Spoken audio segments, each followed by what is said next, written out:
السلام علیکم۔ آج جمعہ ہے دسمبر کی 6 تاریخ۔ پاکستان میں اس وقت شام کے 7، بھارت میں 7:30 اور یہاں ہمارے اسٹوڈیوز کی گھڑیوں میں صبح کے 9 بج چکے ہیں۔ وائس آف امریکہ واشنگٹن کی اردو سروس سے میں ہوں خالد حمید، خبروں کے ایک بلٹن کے ساتھ۔ پاکستان کے زیر انتظام کشمیر میں 2 روز سے متنازع پیسفل اسمبلی اینڈ پبلک صدارتی آرڈیننس کے خلاف پہیہ جام اور شٹر ڈاؤن ہڑتال جاری ہے، جس کی وجہ سے کاروباری سرگرمیاں مکمل طور پر معطل ہیں۔ پاکستان کے زیر انتظام کشمیر میں یہ آرڈیننس 1 نومبر سن 2024 کو نافذ کیا گیا تھا۔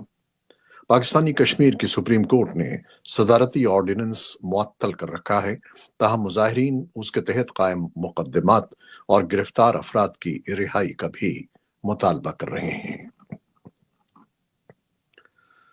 پاکستان کے سابق وزیر اعظم عمران خان کے آفیشیل فیس بک اکاؤنٹ سے جمعے کو ان کا ایک پیغام شیئر کیا گیا، جس میں کہا گیا ہے کہ اگر ان کے مطالبات نہ مانے گئے تو 14 دسمبر سے سول نافرمانی کی تحریک شروع کریں گے۔ پیغام میں عمران خان نے 2 مطالبات کیے ہیں۔ پہلا یہ کہ انڈر ٹرائل سیاسی قیدیوں کو رہا کیا جائے، دوسرے 9 مئی اور 26 نومبر کے واقعات کی شفاف تحقیقات کے لیے جوڈیشل کمیشن قائم کیا جائے۔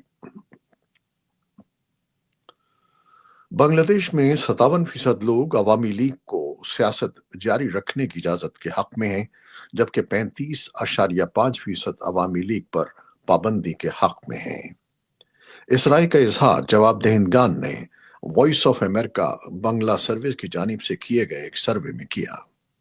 سروے میں ان سے پوچھا گیا تھا کہ آیا عوامی لیگ پر پابندی لگنی چاہیے یا انہیں سیاست میں حصہ لینے کی اجازت دینی چاہیے۔ اس سوال پر 4.9% کا کہنا تھا کہ وہ اس بارے میں کچھ نہیں جانتے، جبکہ 2.6% نے سوال کا جواب دینے سے انکار کیا۔ سروے میں دیگر جواب دینے والوں کے مقابلے میں 18 سے 34 سال کی عمر کے 39.9% نوجوان عوامی لیگ پر پابندی کے زیادہ حامی ہیں۔ دوسری جانب 35 سال اور اس سے زیادہ عمر کے 30.8% جواب دہندگان عوامی لیگ پر پابندی کے حق میں ہیں۔ ایک اور خبر میں ڈھاکہ میں قائم انٹرنیشنل کرائمز ٹرائبیونل نے سابق وزیر اعظم شیخ حسینہ واجد کی حالیہ تقریر کو نفرت انگیز قرار دیتے ہوئے اسے میڈیا اور سوشل میڈیا میں چلانے پر پابندی لگا دی ہے۔ شیخ حسینہ نے اپنی حکومت کے خاتمے کے 4 ماہ بعد پہلی مرتبہ بدھ کو نیو یارک میں اپنی پارٹی کے کارکنوں سے ورچوئل ایونٹ میں آڈیو خطاب کیا تھا۔ بھارتی پولیس نے جمعے کو احتجاج کرنے والے کسانوں پر آنسو گیس فائر کی، جو دارالحکومت نئی دہلی کی طرف مارچ کرنے کی کوشش کر رہے تھے۔ کسانوں نے اس ہفتے اپنی غیر فعال مارچ ٹو دہلی مہم کو بحال کیا ہے۔ وہ اپنی فصلوں کی دی گئی کم سے کم قیمت کی ضمانت کا دیرینہ مطالبہ کر رہے تھے۔ مظاہرین کے درمیان رابطے کو روکنے کے لیے حکام نے جلوس کے راستے میں موبائل فون اور انٹرنیٹ سروس بھی معطل کر دی تھی۔ بھارت اور چین کے درمیان سرحدی امور میں مشاورت اور رابطہ کاری کے لیے قائم ورکنگ میکانزم WMCC کا 32واں اجلاس جمعرات کو نئی دہلی میں منعقد ہوا۔ لائن آف ایکچوئل کنٹرول پر آخری 2 متنازع مقامات سے فوجوں کی واپسی کے نتیجے میں بحال ہونے والے باہمی تعلقات کے بعد فریقین کے درمیان یہ تازہ ترین اجلاس تھا۔ اجلاس میں دونوں ملکوں میں ہونے والے معاہدے کے نفاذ کی تصدیق کی گئی اور جلد ہی خصوصی نمائندوں کے درمیان ہونے والے اجلاس کا بھی فیصلہ کیا گیا۔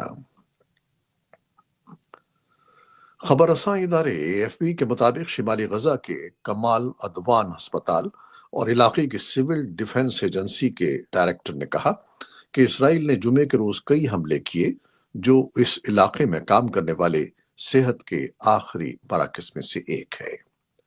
حسام ابو صفیہ نے کہا کہ ہسپتال کے شمالی اور مغربی اطراف میں فضائی حملوں کا ایک سلسلہ تھا، جس کے ساتھ شدید اور براہ راست گولہ باری ہوئی۔ اسرائیلی فوج نے ابھی تک حملوں پر تبصرہ کرنے کے لیے AFP کی درخواستوں کا جواب نہیں دیا ہے۔ غزہ کے شہری دفاع کے ترجمان محمد بسال نے جمعے کی صبح AFP کو بتایا کہ اسرائیلی فوج کمال ادوان ہسپتال میں داخل ہوئی، مریضوں کو باہر نکالا اور متعدد فلسطینیوں کو گرفتار کر لیا۔ غزہ میں اسرائیل کی کارروائیاں 7 اکتوبر سن 2023 کو اسرائیل پر حماس کے حملے کے بعد شروع ہوئی تھیں، جس میں حماس نے 200 سے زیادہ اسرائیلیوں کو یرغمال بنا لیا اور 1200 سے زیادہ کو ہلاک کر دیا۔ شامی حزب اختلاف کے کارکنوں اور حکومت کے حامی میڈیا دونوں کا کہنا ہے کہ باغی وسطی شہر حمص کے بالکل شمال میں 2 قصبوں میں داخل ہو گئے ہیں اور وہ شام کے تیسرے بڑے شہر کے قریب پہنچ گئے ہیں۔ الرستن اور طلبسی میں حزب اختلاف کے مسلح افراد کا داخلہ شام کے چوتھے بڑے شہر حما پر قبضہ کرنے کے ایک دن بعد ہوا ہے، جب شامی فوج نے کہا کہ وہ شہر کے اندر لڑائی سے بچنے اور شہریوں کی جان بچانے کے لیے پیچھے ہٹ گئی ہے۔ باغی اتحاد حیات تحریر الشام کے رہنما ابو محمد الجولانی نے CNN کو ایک انٹرویو میں بتایا کہ ان کے حملے کا مقصد اسد کی حکومت کا تختہ الٹنا تھا۔ لڑائی کے شدت والے علاقوں سے لوگ گھر چھوڑ کر جا رہے ہیں۔ اقوام متحدہ نے جمعے کے روز کہا کہ شام میں لڑائی میں اضافے سے صرف ایک ہفتے کے دوران تقریباً 2,80,000 افراد بے گھر ہو چکے ہیں اور یہ تعداد بڑھ کر 15 لاکھ تک پہنچ سکتی ہے۔ جمعے کے روز ترکی نے تصدیق کی ہے کہ ہفتے کو ترک، روسی اور ایرانی وزرائے خارجہ شام کی خانہ جنگی میں حالیہ تیزی کے بارے میں بات چیت کے لیے قطر میں اجلاس کر رہے ہیں۔ وزارت خارجہ کے ذرائع کے مطابق ترک وزیر خارجہ حقان فدان دوحہ فورم کے موقع پر روسی اور ایرانی وزرائے خارجہ سے آستانہ پروسیس کے تحت ملاقات کریں گے۔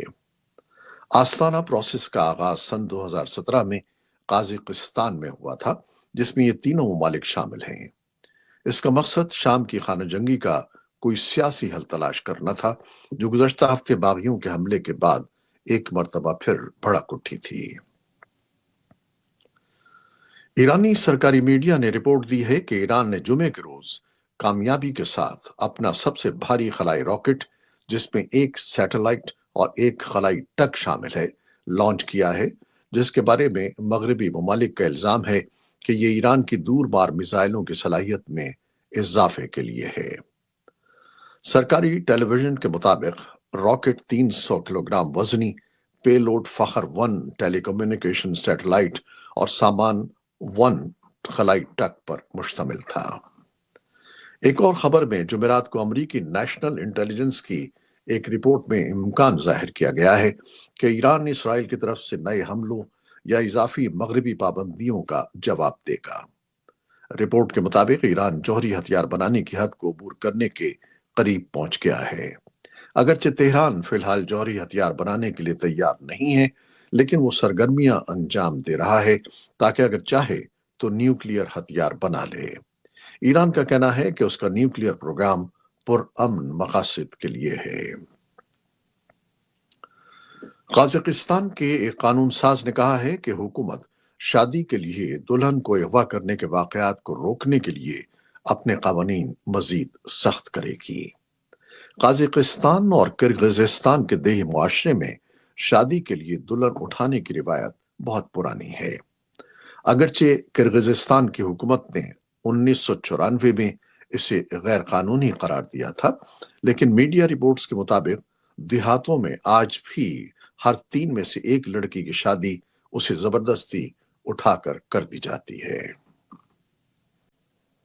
یہ تھی وہ خبریں جو فیس بک لائیو، ہماری ویب سائٹ اور پوڈ کاسٹ پر یہ بلیٹن آپ کے لیے پوسٹ کر دیا جاتا ہے۔